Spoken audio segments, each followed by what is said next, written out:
Oi, gente, tudo bem com vocês? Como vocês estão? Desejo que bem, todos estejam muito bem, com muita saúde, viu?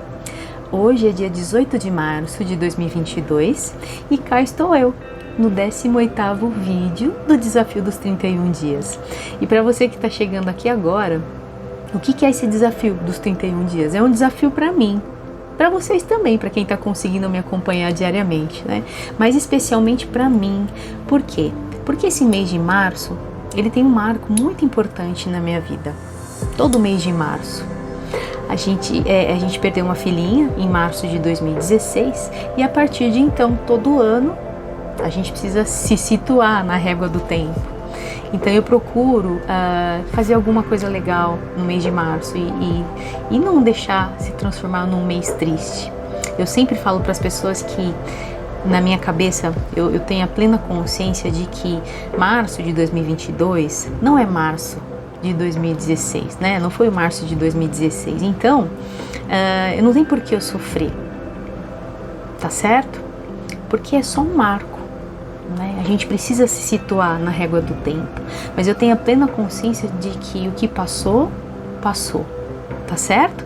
Então, a intenção desses vídeos é realmente ajudar, é falar um pouquinho da minha jornada de fé, minha jornada de amadurecimento após a partida da minha filha. Bom, hoje o tema do vídeo, eu sempre escolho um tema, sabe? Um livro que eu li, alguma experiência que eu tive, uma música que me marcou e que me ensinou, que me ajudou. Falo bastante de fé, falo bastante de espiritualidade e hoje especificamente o tema do vídeo é: a vida me transformou na mulher que eu sou. Bom, até rimou. Pois é, eu tive esse insight para estar falando um pouquinho disso com vocês e talvez seja um dos vídeos mais profundos desse meu desafio. E ainda falando, pois é, então hoje o tema do meu vídeo, nesse tema, né, do meu vídeo, eu vou ter que falar um pouquinho de mim. Eu nunca na minha infância, na minha juventude, eu sonhei em ter filhos. Tem mulheres que já nascem falando, eu quero ser mãe, né? Mas eu não, eu nunca tive essa... Na época da minha juventude, da minha adolescência, eu não tinha essa pretensão, sabe, de ter filho. Eu não conseguia ficar pensando em nome, se ia ser menino ou menina, não. E aí eu fico pensando por quê? Talvez seja porque na minha época era um tabu ainda, virgindade, gravidez, né? Quando a mulher engravidava cedo, eu escutava muito falando, olha, já se perdeu, né? A virgindade era um tabu também. Então era bem diferente do que é hoje, sabe? Então, eu aprendi, eu cresci dessa forma, apesar da minha mãe me dar liberdade, conversar comigo, me explicar como as coisas funcionavam, ao mesmo tempo eu escutava ela falando, olha, já se perdeu.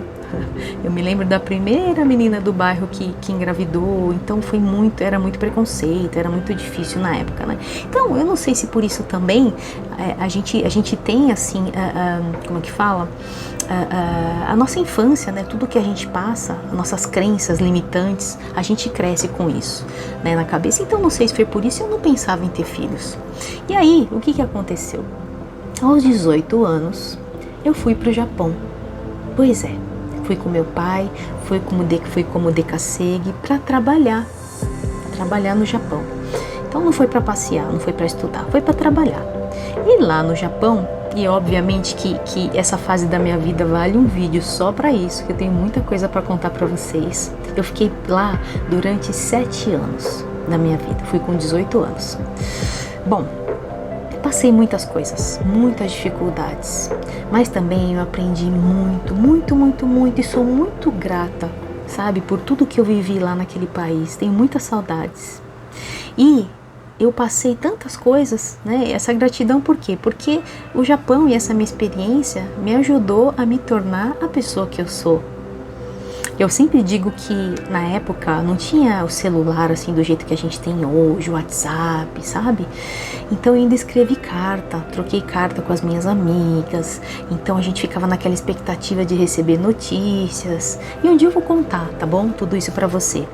Mas eu digo que o Japão, justamente por essa dificuldade, né, de telefonar, eu lembro que era cartão telefônico, sei lá, de 5 minutos, e eu tinha uma saudade da minha mãe, porque a minha mãe ficou com o meu irmão menor, e fomos eu, meu pai e meu irmão, né, meu outro irmão. E aí a gente ficou lá durante 8 anos, e essa saudade que eu tava falando, né, eu tive que treinar a saudade, se é isso que eu posso dizer. Eu tive que aprender a controlar a minha saudade, porque eu ficava com muita saudade da minha mãe. Fiquei com muita saudade da minha mãe, dos meus amigos, da minha vida aqui. E aí a gente aprendeu a controlar isso, né? A confiar um pouco, porque como é muito longe, 24 horas de avião, se acontecesse alguma coisa com alguém, praticamente não dava nem tempo de ver. Então eu ficava bem apreensiva, sabe? Ficamos doentes, minha mãe também. E foram várias coisas que aconteceram. Porém, o Japão me ajudou no meu crescimento, me ajudou a tornar a pessoa que eu sou. Por isso que é importante eu estar tocando nesse assunto para vocês, né? A volta do Japão, quando eu voltei, eu tinha 25 anos, gente. Não foi fácil a volta. Eu falo que a ida não foi fácil, né? Toda uma adaptação. Eu não comia comida japonesa, eu não falava o idioma e fui para trabalhar em fábrica, sabe? A primeira coisa que me deram lá foi um cortador de unha para cortar as unhas. Então tive que deixar um pouquinho a vaidade assim de lado, sabe? Então quando eu voltei com 25 anos, né? Foi uma adaptação também, porque o Brasil não estava da forma que eu tinha deixado.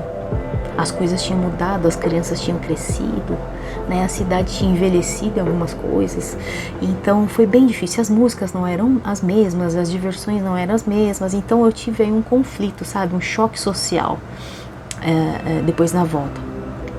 E aí foi difícil, né? Eu tive que realmente refazer aí, sabe?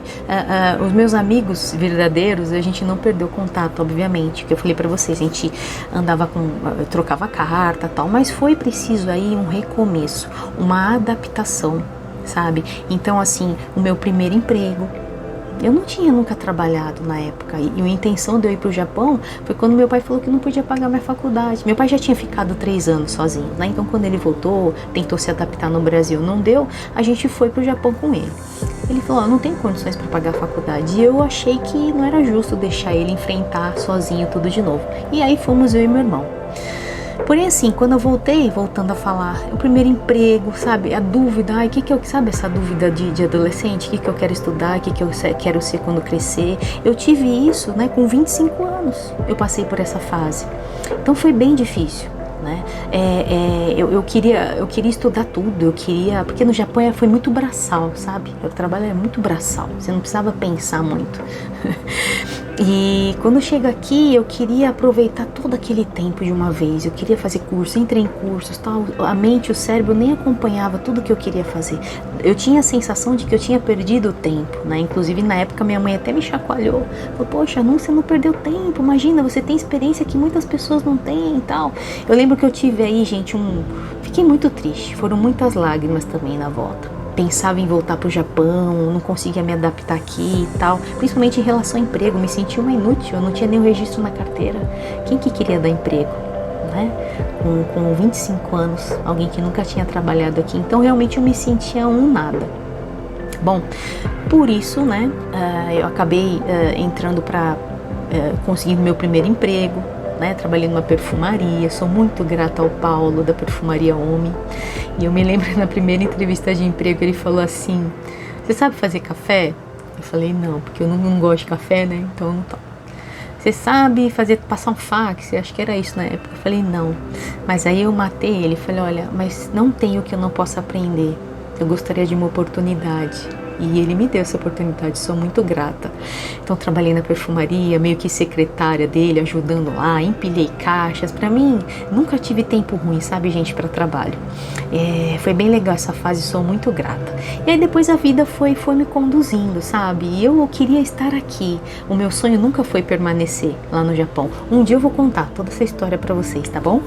Mas enfim, aí acabei vindo pra cá, depois saí da perfumaria, fui trabalhar numa agência de viagens, encaminhando pessoas pro Japão, me senti um pouco mais útil porque eu estava fazendo o que eu sabia fazer.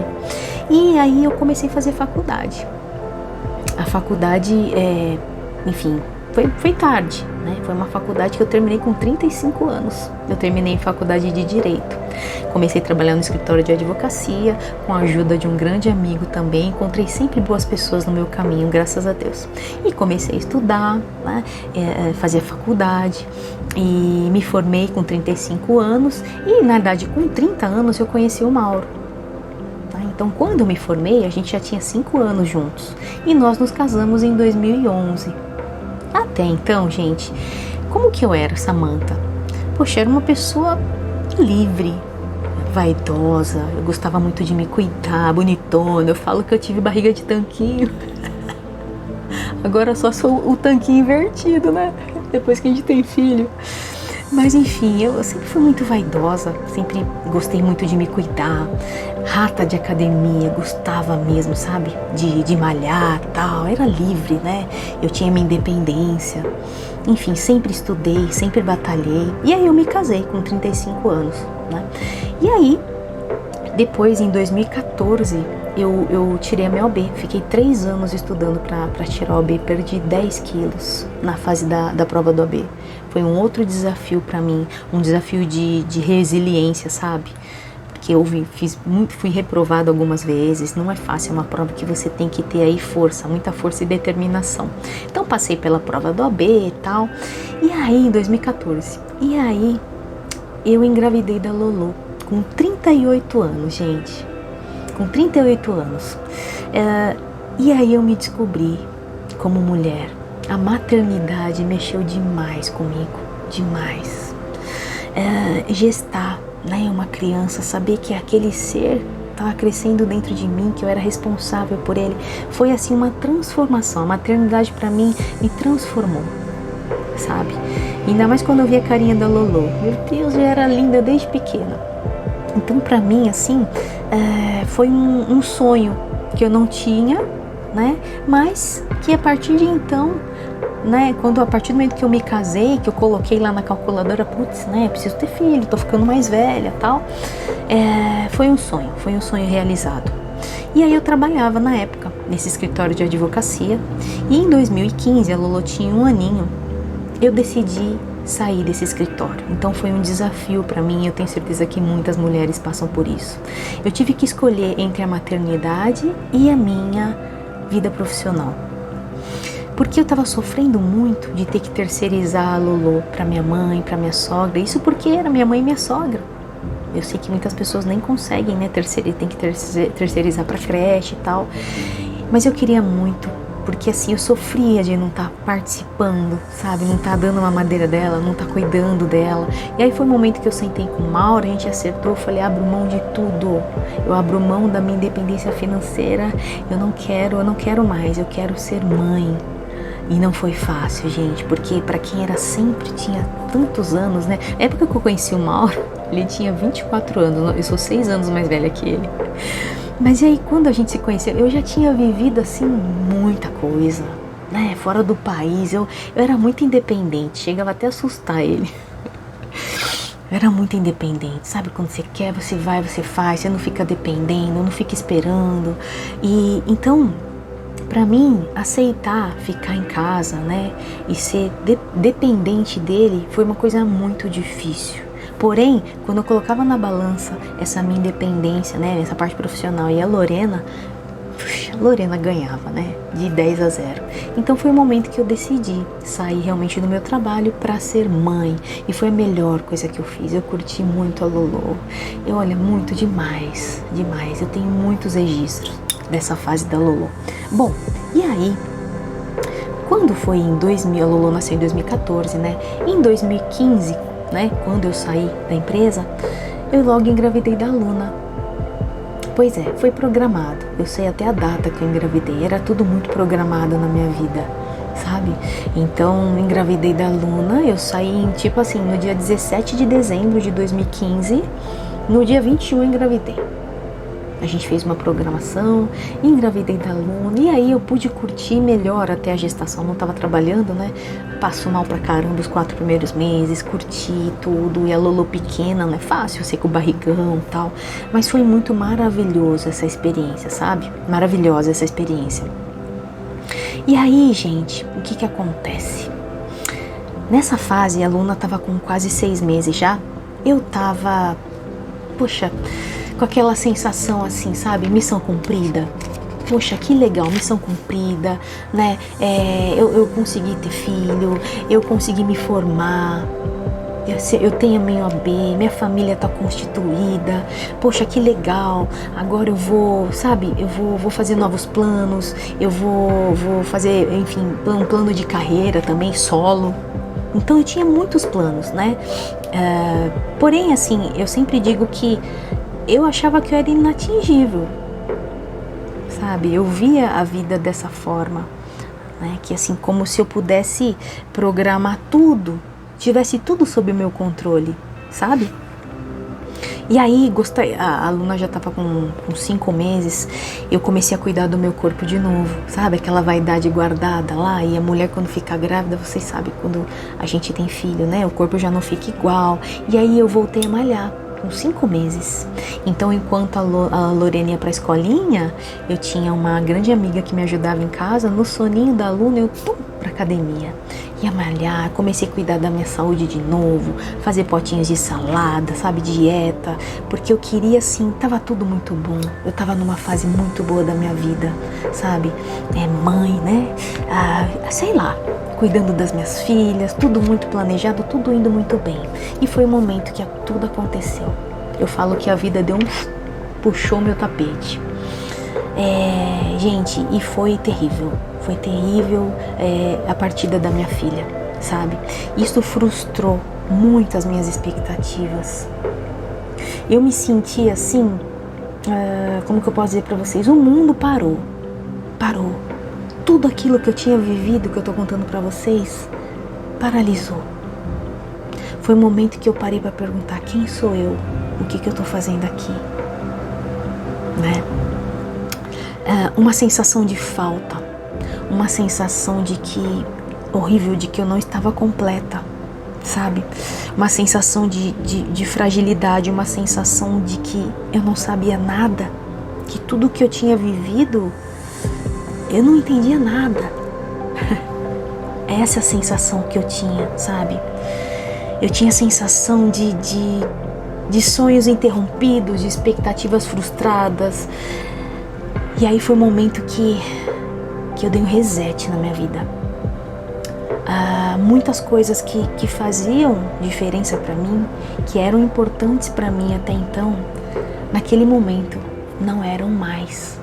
Mudou, simplesmente mudou. Por isso que eu te falo para vocês que foi um marco assim na minha vida, né?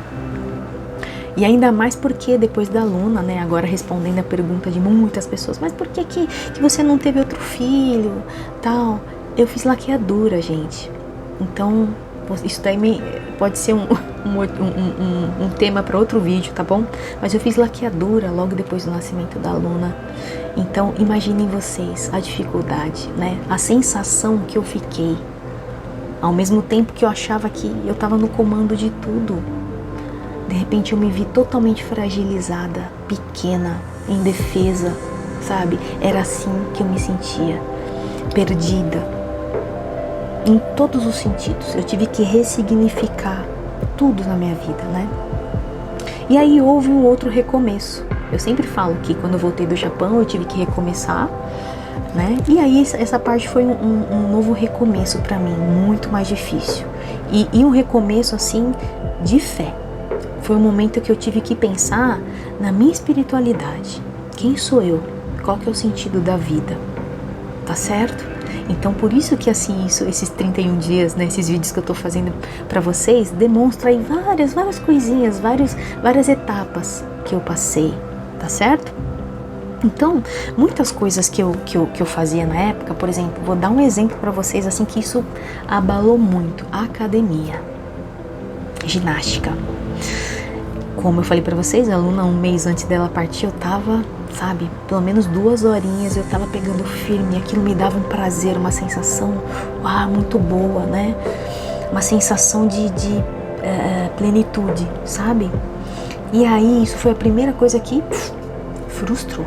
Eu não tinha nem vontade de olhar para uma academia. Voltei faz pouco tempo, gente, porque aquilo perdeu sentido pra mim. né? E hoje, obviamente, é questão de saúde, não é só questão de estética, né? É questão de saúde. Então eu voltei recentemente, para mim foi uma grande vitória, assim, sabe? Entrar e, mesmo não tendo o mesmo sabor, eu voltar a entrar numa academia, sentar num aparelho de musculação, nossa, minha cabeça, vocês não têm noção, o filme que passou, sabe? Do meu passado, de tudo que eu já tinha vivido. E foi aí que novamente eu tive que recomeçar e ressignificar novamente a minha vida. Foi um momento que eu aprendi a agradecer a Deus pelo que eu tenho.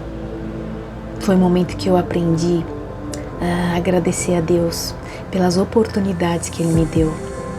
Pela oportunidade especialmente de ser mãe, né? Maternidade tardia, pela oportunidade de eu ter me formado, pela oportunidade, todas as oportunidades que eu tive de crescimento, inclusive da dor. Foi um momento que eu tive que aprender a agradecer por todas essas experiências vividas, tudo. Foi um momento que eu tive que olhar para trás e agradecer e falar, caramba, como eu sou forte. Foi difícil, mas eu estou aqui. Tem aquela música da Ishla que fala assim, o milagre sou eu, né? Então é isso mesmo, o milagre sou eu. Sou muito grata. Então eu comecei eu fiz até um vídeo, gente, aí. Vou até colocar, tá bom? No link. Quando você começa, você tira o olhar, né, daquilo que tá te judiando e você olha ao redor, você ressignifica, sabe? Você tira o foco do problema e você olha ao que tá passando ao seu redor. E foi isso que eu tive que fazer. Agradecer a Deus também pelo apoio, pela força que eu recebi, seja de pessoas aqui e seja da espiritualidade, para que eu conseguisse superar as dificuldades e estar aqui, viva, cumprindo a minha missão. Como não agradecer as minhas filhas, especialmente a Luna, que partiu e fez todo esse movimento, me tirou totalmente da zona de conforto, me fez refletir, nossa, muito. Eu posso dizer que existe a Samantha antes e depois da Luna. E a Lulu, que continua aqui comigo, me ajudando aqui na minha caminhada e na minha missão, juntas. Como não ser grata, gente? Eu só tenho a agradecer a Deus por estar aqui, por conseguir estar aqui falando com vocês de coração leve, sem sofrimento, sem amargura. E é verdade, eu não estou disfarçando. Sabe, eu tenho que agradecer a Deus por ter me concedido a oportunidade de estar aqui, sabe, de estar aqui nesse planeta, né, e ter oportunidade nessa existência de me aproximar tanto de Deus. Eu não podia sair dessa vida sem me aproximar de Deus. Eu não podia sair dessa vida sem conhecer o amor incondicional. Então não tem como não ser grata. E independente, gente, de qualquer coisa, mesmo que eu saia dessa vida, e a gente sabe que não é fácil, né? Que eu saia dessa vida sem cumprir todo o meu propósito, toda a minha missão, uma coisa que eu posso dizer para vocês, eu sou muito grata pela oportunidade dessa existência, sabe? E independente de qualquer coisa, eu posso dizer com convicção que valeu a pena estar aqui e que eu tenho o maior orgulho de dizer para vocês que a vida me transformou na pessoa que eu sou. E eu desejo do fundo do coração que de alguma forma, com toda a humildade do mundo, sabendo que eu sou menor que um grãozinho de areia, eu desejo do fundo do coração que eu consiga inspirar você a recomeçar e a superar a sua dor. Esse é o vídeo de hoje. Durmam com Deus. Até amanhã.